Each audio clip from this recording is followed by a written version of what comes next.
O Dr. Miguel Pádua vem de Cascais, é o diretor do Serviço de Ortopedia do Hospital de Cascais, trabalha nos Hospitais Lusíadas, também em Lisboa, com o grupo Branca Bacia, e vai-nos falar, dentro destas possíveis complicações associadas à tribologia, tribocorrosão, desgaste e reações a diversos atritos.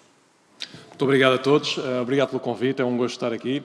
Portanto, vou falar de tribocorrosão e desgaste. Premissa de base: o corpo não gosta de partículazinhas ali à deriva, vai reagir mal. Se não vejamos, isto é um caso já de... Acabámos de falar as últimas sessões de modularidade e vemos aqui uma haste que não é muito frequente termos hoje em dia, portanto é uma haste com um colo modular, que tem alguma versatilidade, mas depois tem senões. Este doente começou com dor, um homem de 66 anos, e este colo, ainda por cima, era um colo varo e com uma cabeça longa. Portanto, começa com dor, faz-se os exames para percebermos a marcha diagnóstica, o que é que seria, excluiu-se infecção. Quando se parte para a revisão, vê-se, constata-se aquilo que já era visível na ressonância, que era uma neoformação de partes moles periprotésica e, não estou a ter aqui grande sucesso com o laser, bom, não há de fazer caso. E o que nós vemos é um tecido com uma membrana em volta, com este conteúdo que aqui está, conteúdo caseoso, e quando vamos abordar a junção do taper à haste, é isto que encontramos. Portanto, um tecido negro que com uma destas zaragatuas conseguimos limpar, e isto é um caso típico de tronionose, portanto, tribocorrosão. Porquê é que isto acontece? Tribologia, portanto, a ciência que estuda superfícies em contacto, em movimento uma com a outra, e, portanto, qualquer situação em que isto aconteça vai haver desgaste mecânico. Mas a ciência estuda isso da lubrificação, atrito, fricção, etc. Além disso, temos o fenómeno de corrosão, que é o que está ali em baixo, à esquerda. Portanto, tudo o que é metal oxida. Pronto. E depois temos aqui várias nuances. Portanto, há bocado uma das perguntas que pusemos ao professor Kendall, a maioria das hastes são em titânio, a cúpula da Biobol, o adaptador é em titânio também. O titânio já de si é muito pouco oxidável. Quando é o mesmo metal, um portar-se como anidicato e o outro como cato não existe porque é o mesmo metal. Portanto, a utilização do mesmo metal é favorável. O aço, por exemplo, comporta-se muito mal na corrosão por frestas, que eu já vou mostrar o que é, por isso é que não os usamos, ou raramente se usa em cabeças, etc. Portanto, quando estes dois fenómenos se juntam, tribocorrosão. Portanto, isto é o tal fenómeno que eu expliquei. Se tivermos um implante deste género, que hoje sabemos que não usamos muito, ou praticamente nunca, nós temos a produção de partículas metálicas, as tais que vão dar irritação ao nosso corpo, ali na zona em que o par é suposto mexer, na articulação do metal com metal. Mas depois temos este tal fenómeno do MAC, portanto, a crevasse corrosion mechanically assist, portanto, a corrosão em crevasse, em frestas, e que vai ocorrer no back metal com o liner metálico, que também ocorre na cabeça com o trunnion, com o taper, e que ocorreria se isto ainda fosse um colo modular. Okay? O que é isto da corrosão por frestas? Então, em qualquer fendazinha que vai acabando por ocorrer no metal, porque vão ocorrer mais cedo ou mais tarde, aliás, já vêm com pequenas fendas, nós não as vemos, mas elas estão lá, porque isto é um processo por machining, tem a ver com o processo de fabrico, os eletrões estão em circulação livre nos metais. E, portanto, eles vão sempre reagir com o oxigênio quando estamos a falar em meio livre, ele existe no corpo em meio aquoso, mas é muito mais frequente em os iões, e nas fendas cria-se ali um microambiente em que vai haver uma privação desse oxigênio ou desses iões e, portanto, começa a comportar-se como um ano. Começam-se a acumular lá partículas positivas. E os eletrões fluem do metal para a superfície e é nessa zona de transição, na zona em que temos ali o taper escondido, que começa a acontecer este processo. Depois junta-se cloro, porque não consegue chegar ao oxigênio. Vai cloro, vem ácido e, portanto, isto corrói o metal. E que efeitos é que isto causa? Nós já é conhecida a doença das partículas, que é mais comum com o polietileno. Estas partículas metálicas são mais pequenas e, de grosso modo, que isto é muito complexo, vamos só perceber que é muito semelhante à doença do polietileno, mas com um bocadinho mais. Isto é, não ativa só macrófagos e osteoclastos, ativa fibroblastos, daí os pseudotumores e outro tipo de células. Portanto, é uma reação mais complexa. E vai conduzir não só, portanto, à osteolise ali no meio, que leva ao descolamento da prótese, mas estas reações teciculares adversas, à inflamação crónica, etc. E, portanto, dá origem aos tais alveolos, que são as vasculites. Portanto, é um tecido que nós vemos que, microscopicamente, isto logicamente tem vasos neoformados, necróticos, portanto, é um processo de vasculite mediado por linfócitos, os tais pseudotumores, a necrose celular e a osteólise. E, portanto, como é que abordamos estas próteses dolorosas? Portanto, se é uma prótese dolorosa, a primeira coisa que temos que fazer é excluir a infecção, isto já sabemos. Portanto, os suspeitos do costume, VS, PCR e L6, artrocentese. Aqui tenham só uma nota que eu não fazia ideia disto, foi agora quando revi para o tema. Quando fazemos a contagem numa prótese metal-metal, quando fazemos a contagem de glóbulos brancos, que é mais importante nos dias que corre do que a cultura propriamente dita, nas próteses metal-metal pode haver um falso positivo, isto é, uma sobrecontagem, e, portanto, se tiverem um positivo na contagem automática, peçam ao laboratório para fazer uma contagem manual. Temos que excluir depois, a seguir, o descolamento, se essa é a fonte da dor. Aqui os exames de medicina nuclear, se a prótese não for muito recente, têm alguma utilidade para percebermos se está a doer porque está descolada. A ressonância com supressão de metal, um exame que eu diria gold standard.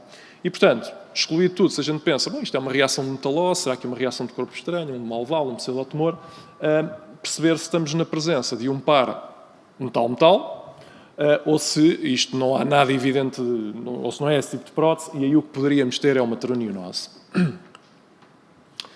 Para o tratamento, planear. Isto é um caso que, por acaso, já foi adiado 2 vezes por questões anestésicas, mas isto tem lá esta mulher para fazer. E vejam a magnitude deste pseudotumor. Portanto, isto é um alveolo, ela não tem uma prótese metal-metal, há de ser uma teronionose mínima, não tem desgaste do paleto dentro, não tem nada. Portanto, o que tem é um pseudotumor que vai pela pelvis dentro. Pronto, e vai ao glúteo e ela vem por queixas citálgicas. Quando tratar, isto é outro ponto. Temos uma prótese com este diagnóstico, isto é um doente muito apelativo, é Cunha, pai de uma colega nossa enfermeira, amiga de infância da minha mulher, tem esta prótese posta há 14 anos e o gajo faz tudo.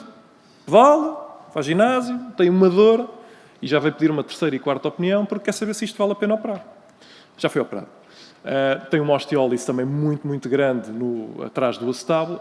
E um tipo novo, isto vai acabar muito mal nas descontinuidades pélvicas que já foram faladas e, portanto, a decisão foi por operar e, tanto quanto sei, está muito bem.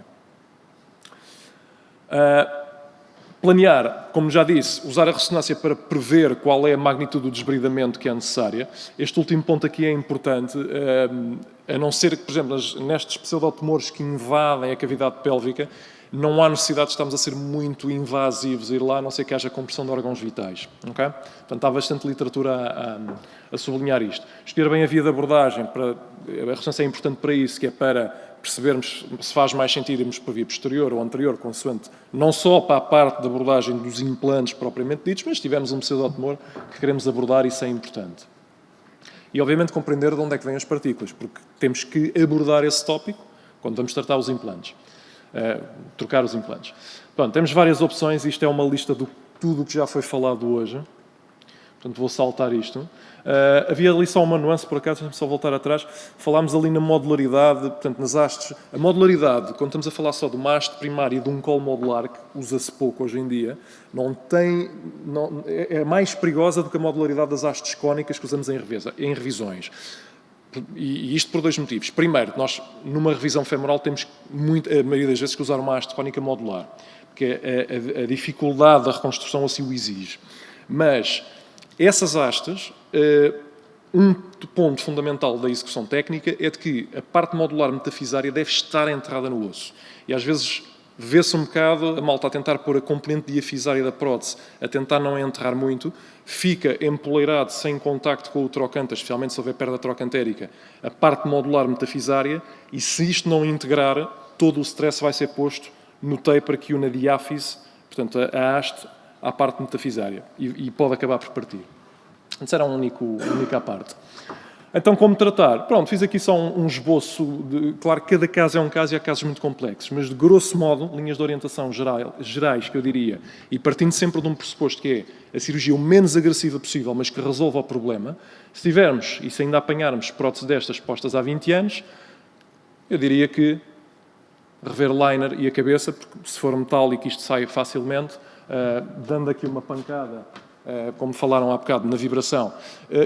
Por experiência, a melhor maneira de tirar estes liners, seja de cerâmica, seja metálicos, é com o próprio punho de meter o acetábulo, que tem a rosquinha, nós apoiamos a rosca aqui por cima, faz um batente que encosta lá depois a parte do pivô e ao martelar aquilo solto e depois com a lâmina de bisturi conseguimos desencaixar, percebe-se que aquilo já está a mover, conseguimos tirar isto fácil, seja cerâmica ou metal.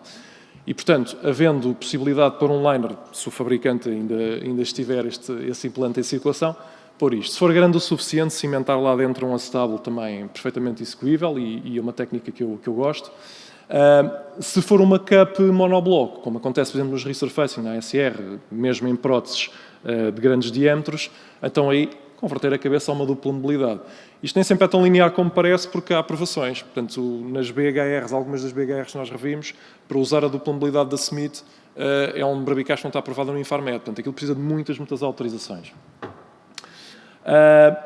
Isto é um exemplo desses. Portanto, aqui é uma cup que estava bem posicionada, não havia osteolise. Aqui a opção foi converter isto para uma dupla mobilidade.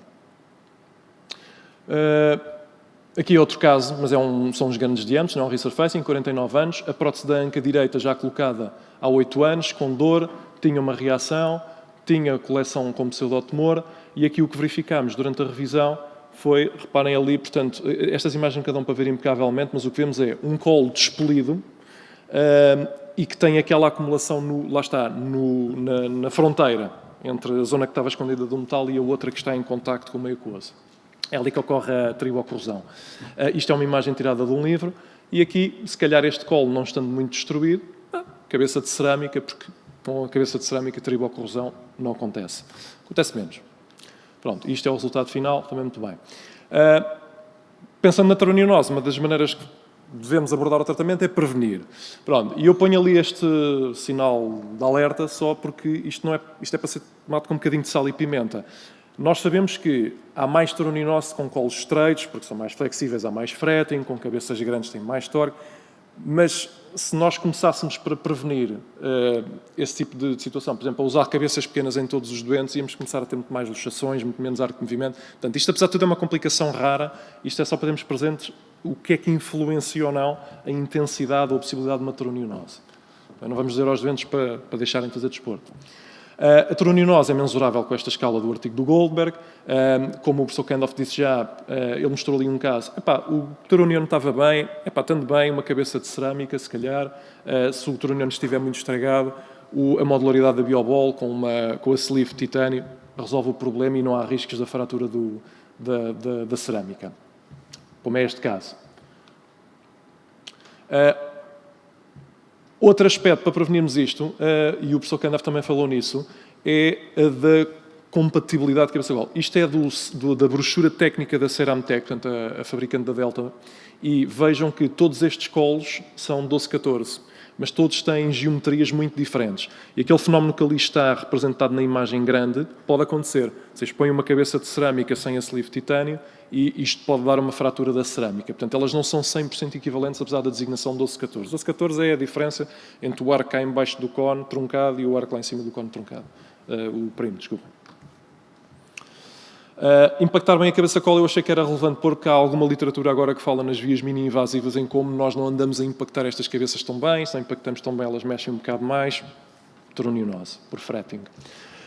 E, portanto, há agora um consenso que a lista era gigantesca para eu estar a pôr aqui num slide, mas só saberem que isto existe, a Ipsos Society e a AOS fizeram um consenso e dividem de acordo com uma data de variáveis se o doente tem baixo risco ou alto risco. Coisas como alto risco é, por exemplo, basta o doente ter sintomas. Se tiver sintomas, para rever, portanto, aquele tal pai da amiga da mulher, acho que a indicação foi boa de acordo com o que eles definiram.